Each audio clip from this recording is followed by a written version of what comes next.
حضرت انس بن مالک رضی اللہ تعالیٰ عنہ حدیث پاک روایت فرماتے ہیں کہ حضرت ربیع جو کہ حضرت انس بن مالک رضی اللہ تعالیٰ عنہ کی پھوپھی ہیں، آپ فرماتے ہیں کہ انہوں نے ایک مرتبہ انصار میں سے ایک بچی کے سامنے کے دانت توڑ دیے۔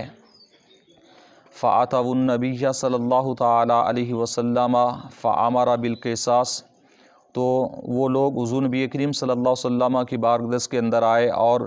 قصاص کا مطالبہ فرمایا کہ ہماری بچی کے دانت توڑے گئے ہیں تو ہم اس کے بدلے میں دانت توڑیں گے۔ اور یہ اللہ کا قانون ہے قرآن مجید فرقان حمید کے اندر، جو اللہ تعالیٰ نے فرمایا کہ دانت کے بدلے میں دانت، کان کے بدلے میں کان، ناک کے بدلے میں ناک، یہ آنکھ کے بدلے میں آنکھ، یہ اللہ تعالیٰ نے قرآن مجید فرقان حمید میں قصاص کا ذکر فرما دیا۔ یعنی اگر کوئی کسی کا دانت توڑے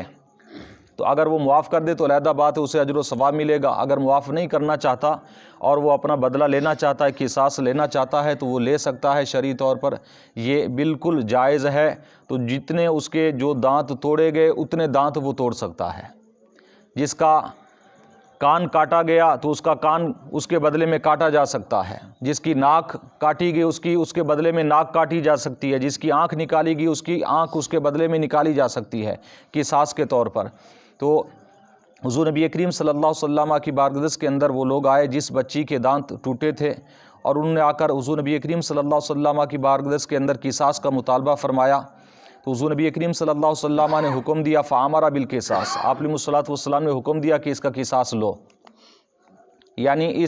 جس حضرت ربیع کے دانت توڑو، جس طرح اس نے ایک انصار کی بچی کے دانت توڑے ہیں، فَقَالَ أَنَسُ بْنُ نَضَرَ امُّ انس بن مالک، تو حضرت انس بن نضر جو کہ حضرت انس بن مالک رضی اللہ تعالیٰ عنہ کے چچا ہیں، انہوں نے اسی وقت کہا، لا واللہ لا تکسر ثنیتھا یا رسول اللہ، انہوں نے عرض کی اللہ کی قسم ہے ان کے دانت نہیں توڑے جائیں گے، اے اللہ کے رسول اس کے دانت، مجھے اللہ کی قسم اس کے دانت نہیں توڑے جائیں گے۔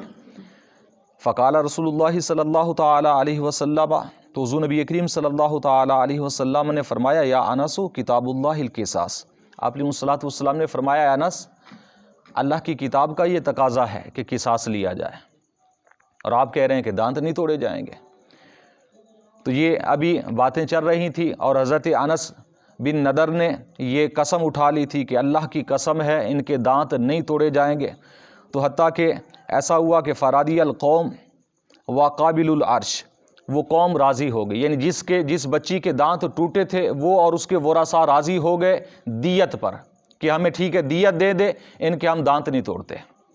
تو ساتھ ہی پیارے آقا علیہ الصلوۃ والسلام نے یہ جملہ فرمایا، فقال رسول اللہ صلی اللہ تعالیٰ علیہ وسلم، انا من عباد اللہ من لو اقسم علی اللہ لابرہ، پیارے آقا علیہ الصلوۃ والسلام نے فرمایا کہ بے شک اللہ تعالیٰ کے بعض بندے ایسے ہوتے ہیں کہ جو اللہ تعالیٰ کے بہت زیادہ قریب ہوتے ہیں۔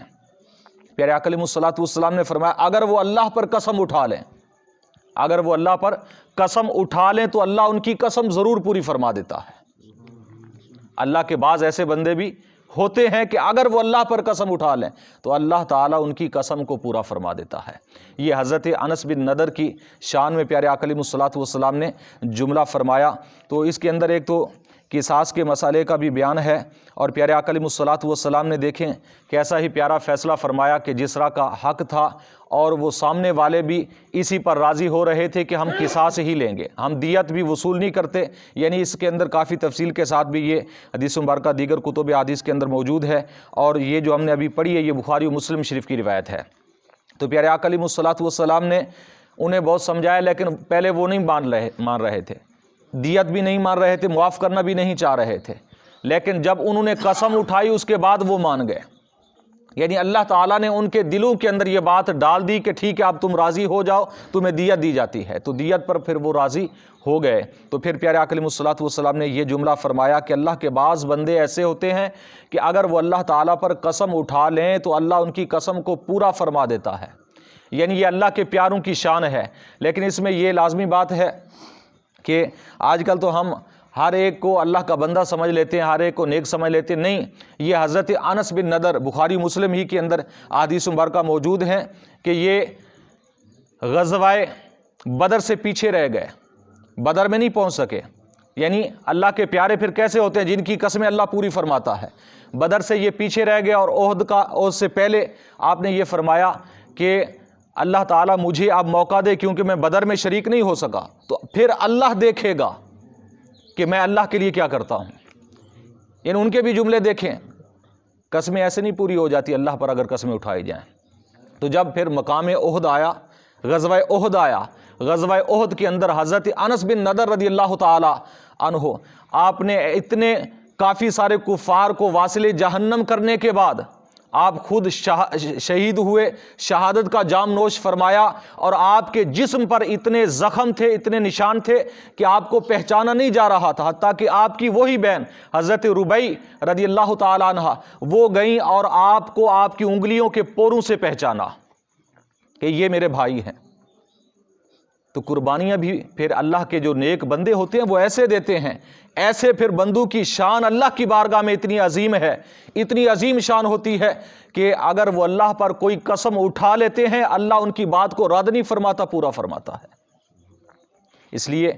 کہ کاش کہ ہم بھی اللہ کے ایسے ہی سچے بندے بن جائیں، اللہ کے ایسے ہی نیک بندے بن جائیں جیسا کہ اللہ رسول کا مطلوب ہے، دین کا مطلوب و مقصود ہے۔ کاش کہ اگر ہمیں دین کی سمجھ آ جائے، اللہ رسول کی فرما برداری کا جذبہ ہمارے اندر پیدا ہو جائے، تو پھر دین و دنیا سنور جاتی ہے، اللہ رسول بھی پھر راضی ہو جاتے ہیں۔ جب اللہ راضی ہو جاتا ہے تو پھر دنیا کے اندر لوگوں کے رضامند ہونے کے اسباب خود اللہ پیدا فرما دیتا ہے۔ ہم لوگوں سے ڈر کر،